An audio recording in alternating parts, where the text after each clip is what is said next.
Hey, what's up, everybody? This is Charles, and welcome you guys to another episode of the Dreamerspro Show, where we cover everything from sports, hot topics, classic debates, entertainment, and where we give you guys a fresh perspective on things and how we see them. And in today's episode, the topic is, could the Clippers beat the Lakers in a first-round matchup? So that's the topic I want to get into in today's video.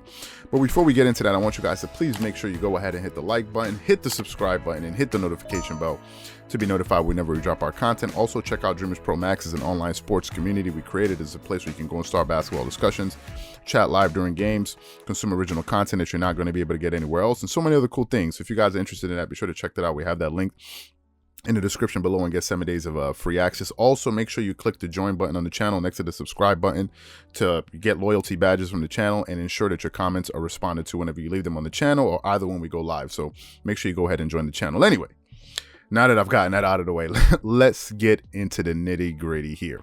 Okay, we recently touched on this topic in one of the lives that we did, but we didn't go in on it exclusively. But today I wanted to focus on it because reading some of the comments in the comment section and some of the things that are being said in sports media, I think it's time to actually make the comment, given the fact that LeBron just recently posted that I think him and AD are nearing the return about the thunderstorm and all of this stuff. So I would assume he would put that out to kind of put the league on notice and let people know, like, listen, I'm on my way back and all of this different stuff, given the fact that he said that, right? And also looking at the Western Conference standings. Now, if we look at the Western Conference standings right now, if I pull it up right here and we look at the seeding, talking about the Lakers and the Clippers, currently the Clippers are the number 3 spot. They won 5 in a row, but the Lakers, they've been 500. They've won 5 out of 5, given the fact they don't have their best players, and they're at the number 5 spot, right? So these teams are only 1 seed away from each other. They're only 1 seed away from playing each other, right? So if the playoffs were to start today, you would have the Jazz playing the Grizzlies, you'd have the Mavericks playing the Suns, you'd have the Clippers playing the Blazers. But if the Clippers dropped 1 spot, then they will play the Lakers. And if the Lakers drop 1 spot to the 6 and the Portland Trailblazers moved up, who's only 1 loss behind the Lakers, then they'll still there's a possibility for these teams to match up in the first round. And let me just say this. This is a matchup I really, really, really, really want to see. Last year, the whole buildup in the NBA was LA versus LA, the battle of LA, right? Who's going to be the team in LA? Y'all remember the hype going into the opening night, the Clippers versus the Lakers. The Clippers took the first 2 meetings on opening night and on Christmas, and then there was the game that they had before the shutdown, and then the last game in the Orlando bubble, right? So they split their season series. There's also the intriguing matchup between Kawhi Leonard and Paul George. There's that kind of thing going on there. There's also the kind of a matchup between the second stars, the Robins. This is the Anthony Davis versus Paul George. There's Laker Nation versus Clipper Nation. There's that whole thing there. And I know it's a pretty big rivalry. Not really rivalry, but I know Laker fans usually get the best of Clipper fans in LA. I know this, right? Grew up in New York, so I know Yankees own that town, right? It's like the Yankees and the Mets, right? It's a New York town. Nobody brings up the Nets, but they're Nets fans, but we all know New York is a Yankee town, right? The New York Yankees are they're the team in New York, so I'm sure it's a kind of similar thing. Now, for me, I really want to see this matchup go down for a number of reasons. Number one, I'm kind of tired of fantasizing on what it would be like for the Clippers and the Lakers to match up. Last year, when the Clippers lost to the Denver Nuggets, a lot of Laker fans, including Shannon Sharp, say, "Oh, I told you they're not that good." Right? Given the fact that also, matchups make series. Sometimes some teams are a bad matchup, sometimes teams are a good matchup, and I think the Nuggets were a bad matchup for the Clippers. Given the fact that they didn't have a lot of interior defense and the Lakers did, a lot of people felt like because the Clippers lost to the Denver Nuggets, although they were up 3-1 on them, and we all know if Rondo was on that team, I doubt they would have lost. But anyway, they were up 3-1. They lost to that team, and the Lakers beat them. I think a lot of people assume, well, if they beat the Nuggets in 5 games, I believe they beat them, obviously they'll probably beat the Clippers in 4 or 5 too, right? A lot of people assume that, but I don't think that would have been the case. But unfortunately, given the fact that we never got to see it happen, we never know. And Laker fans feel like, y'all didn't even beat the Nuggets, so what are y'all talking about? Like, y'all can't even beat the Nuggets, and we smashed that team that beat you, so what makes you think you're on our level, right? And to an extent, Laker fans have an argument or they have a foot to stand on, because it's true. We never got to see them match up. Right now, if the Clippers matched up with the Lakers last year, 100% in my heart, I believe the Clippers would have beat the Lakers. 100%. I have no doubt in my mind. None. Zero, zilch, nothing, nada, nothing. I felt like the Clippers would have beat the Lakers if they met them. Right. But this season, this thing is kind of like playing out in the background. But a lot of Laker fans are like, y'all don't want to see us. Y'all don't, because they're going off what happened last season. Right. And given the fact that they got to the conference final, they got to the NBA championship and they won. And kudos to them. They won. They're the champs. So nobody's going to take that away from them. However, I really want to see this matchup happen this time around for a few reasons. First of all, you have the Kawhi Leonard versus LeBron matchup, right? And Kawhi Leonard has gotten the best of LeBron all time. He's actually won more games against LeBron. They played each other, I think, 26 times.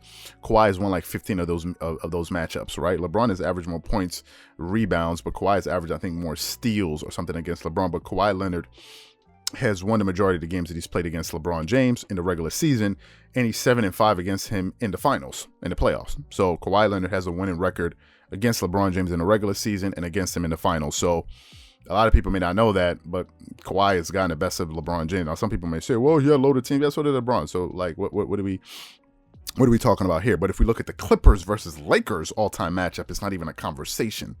The Clippers and the Lakers have played each other 226 times. These franchises have played each other. Lakers have beaten the Clippers 150 times to 76.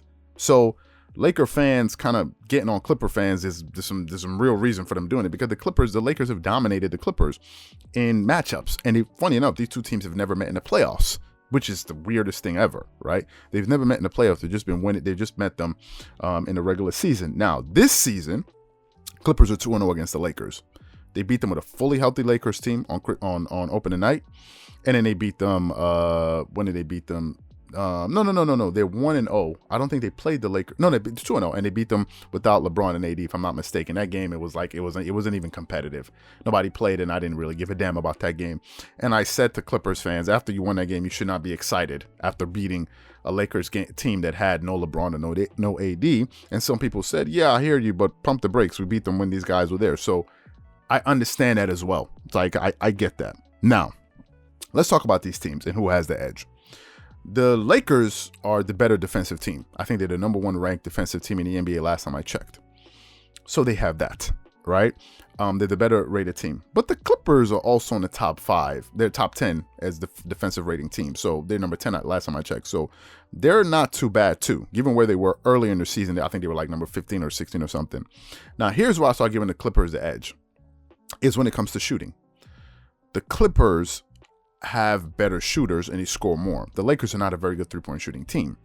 They're shooting about 30-something, 33, 34% from the three. So the Lakers don't have a lot of shooting, right?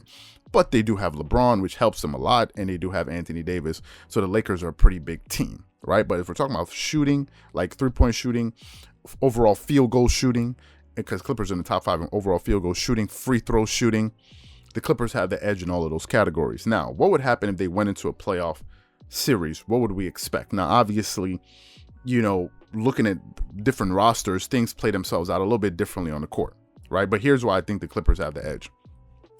In a lot of, in the past, if we look at the Clippers last year, one of their major weaknesses was interior defense, right? That's something they really, really bolstered this season during the offseason and during the regular season. They got rid of, or they let Montrezl Harrell walk, who was a 6'7" power forward, and they replaced him with a 6'10", 6'11" shot blocking center in Serge Ibaka. So number one, they've already improved their size. And also doing that, they've also improved their spacing, because Serge can shoot in the high 30s, 30% in three-point shooting. So they have a rim protector, athleticism around the rim, but a guy that can also bring out the opposing big. Right? So if the Clippers and the Lakers are the matchup and both teams are healthy, the Clippers are going to start off the series with Serge probably on AD. That's probably how they're going to start it off. And they'll probably put Marcus Morris Sr. on LeBron, and then they can switch off Kawhi and Paul George, give them different looks. Right? Then the Clippers also have Ivica Zubac, who's a physical big. He doesn't have as much girth as others, but you have him. And then also you have DeMarcus Cousins. Now, Laker fans will say, but we have Andre Drummond. Andre Drummond is, I think, is a 20-10 or 18-10 or 12, 18-12 or 13 guy, right? Here's the thing. In a series, how much of the offense do you think the Lakers are going to run through Andre Drummond? Laker fans, I'm asking you now, what is the pecking order of your offense on that team? Who eats first? Who eats second? Who eats last? In what order do you think it is? I would assume LeBron will be the number 1 scoring option. AD will be the number 2 scoring option. And then it will be between Andre Drummond or Kyle Kuzma, depending on who's on the floor at that time, right? So if Andre Drummond is not going to be featured that much in the offense, I don't really see how much of an offensive threat he's bringing to the floor. But let's just assume that he's a third option. If he's a third option, the Clippers don't need to worry about him as much as far as just making sure that they block out and get rebounds, because that's where he's going to help the Lakers. He's going to help the Lakers on the defensive side of the floor. Now, let's stay to the Lakers for a second. Assume that the Lakers do start Andre Drummond, right? Look at the Lakers lineup. You have Dennis Schroeder, who's a very good player. I think he's going to be their 2 or point. I don't know what he's going to be, but he's going to be on the floor. Then you have LeBron, who usually runs the point, I think. So you're going to have LeBron. Then you're going to have KCP, if I'm not mistaken. Then you're going to have Anthony Davis, and you're going to have Andre Drummond. Now, imagine you have LeBron James on the Lakers coming down the floor. What does LeBron James love to play with? What type of players does LeBron James love to play with? Players with a lot of experience and shooters, because what LeBron loves is spacing. LeBron James loves to have spacing on the floor. He doesn't like clogged up lanes and all of this stuff, because number 1, LeBron is primarily a slasher before he's a shooter. He's not a jump shooter. He's a secondary, as far as his offense, his secondary offense comes from his jump shooting and 3-point shooting, but primarily he's a driver. If the paint is clogged up with that big body of Andre Drummond, it's not going to help. Number 2, Andre Drummond doesn't help with spacing. So I don't know where LeBron and the Lakers are going to be able to generate those threes from, because Laker fans, if the Lakers play the Clippers or vice versa, you're going to need to score with the Clippers. The Clippers are making about 14.5 3-pointers a game. Do the math. You're going to have to make up on those. You're going to have to score to beat the Clippers. The Clippers score more points than the Lakers. People are kind of acting like as if this is not real. Now, some people say, well, wait a minute, we have the number 1 ranked defense in the NBA. Yes, you have the number 1 ranked defense playing against the entire league. You're not playing the Clippers every night, right? The Clippers are a different, it's not that, you're talking about the average of the league. The Clippers is a different thing. They're going to have to be able to score with the Clippers. Forget about defending them. You're going to need to be able to hit threes. And I don't see how Andre Drummond facilitates that. I don't see how he helps that. He's not a stretch 5.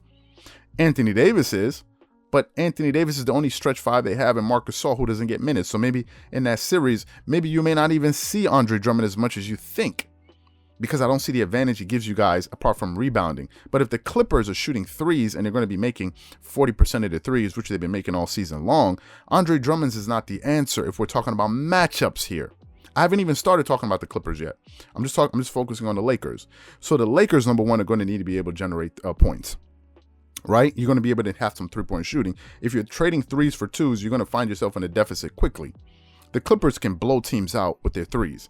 You saw them play against the Phoenix Suns. Phoenix Suns, I think, were leading for the majority of the game, and then the Clippers just blew the doors off of them in that 4th quarter, if I'm not mistaken, because they just kept on making more threes, right? The Clippers, I think, have been shooting over 50% from the 3 over the last 2 games they've been playing. Right now, some people say those teams in the Lakers, those numbers are going to drop. Okay, they're probably going to drop down to 40, which is probably their season average.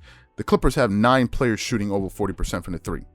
They're going to keep the Lakers on scramble mode the entire series. And trust me, Tyronn Lue, given the fact that the Clippers are predicated, their offense is predicated on ball movement and player movement, they're constantly going to have the Lakers defense on a swivel all series long. Now, we've spoken about the Lakers and some of the things that they need to pay attention to, and the Lakers do have a strength in LeBron James and Anthony Davis because they're going to be the toughest matchups in that series. But I think the Clippers have enough size to kind of throw different looks at LeBron, at AD. Let's talk about LeBron. Who can the Clippers throw at LeBron? Right? You can throw Paul George, Kawhi Leonard, Nicholas Batum, and Marcus Morris Sr. You have 4 legitimate small forwards that you can throw at LeBron for an entire series.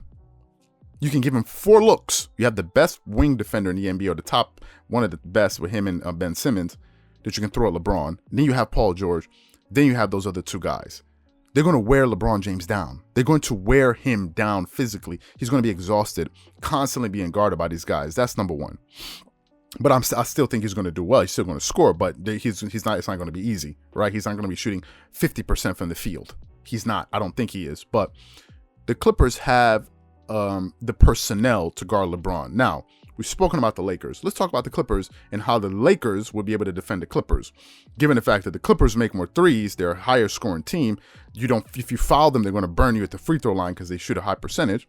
Let's talk about the Clippers. Now, let's look at the Clippers' major threats.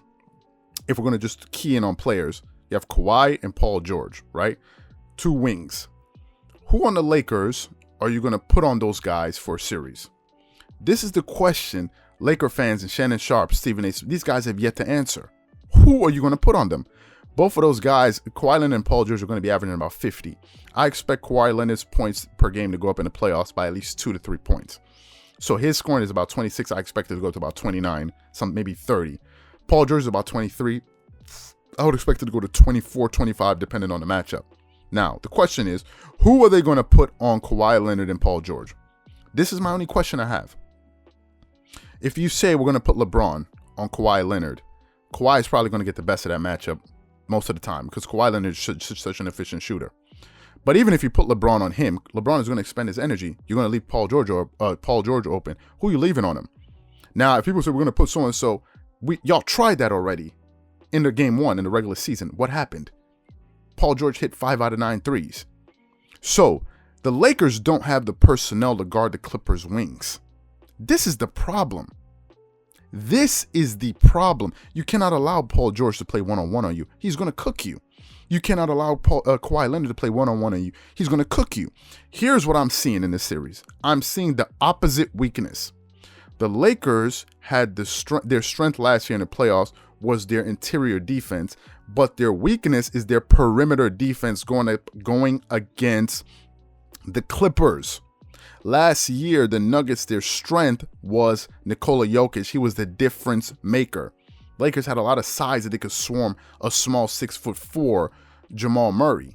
That's not the case with the Clippers. Paul George is 6'8". Kawhi Leonard is 6'8", 6'7", 6'8". They don't have the personnel to guard those guys. And this is the part people are not paying attention to. People are just looking at what they're going to do to their opponent. They're not thinking of what their opponent can do to them. That's the issue I'm having here. A lot of it sounds like wishful thinking. Because if you go in and look at both teams and you dissect the roster and you look at how these things are going to work out, I think it leans in the Clippers' favor. And when it goes to the bench, it gets even worse. People forget Marcus Morris Sr. scored 33 points in the last game they played. He's probably their 4th best player. Probably. He scored 33 points. So for me, I want these 2 teams to match up in the first round. If I was the Clippers, just to shut it all down, I would be manipulating my wins and losses. If the Lakers go up, I'll drop. I want these 2 teams to face each other so we can finally settle the debate once and for all, right? I would pick the Clippers in 6 games. Laker fans will pick them. Some people say it's a risky bet. It's not if you believe you'll win. But anyway, how can it be risky? It's either you're going to beat them now or beat them later. You still got to play them, right? If they're good, you're going to play them now or later. I'd rather get it over with now. So in my opinion, this is the matchup I want to see. I know this video was a bit long, but I wanted to break it down, right? I didn't want to just rush through a video, make it a 5-minute video, a 10-minute video, and then leave so much on the table. So what I want to know from you guys is, the question is, do you think the Clippers can beat the Lakers in the first round matchup, or do you think they will lose? Whatever you guys think, please leave your thoughts and comments in the comment section below. Again, if you enjoyed the video, be sure to make sure you go ahead and hit the like button, hit the subscribe button, and hit the notification bell to be notified whenever we drop our content. Once again, it's just Charles here from Dreamerspro, wishing you guys an amazing day and catch you guys on the next episode. Peace.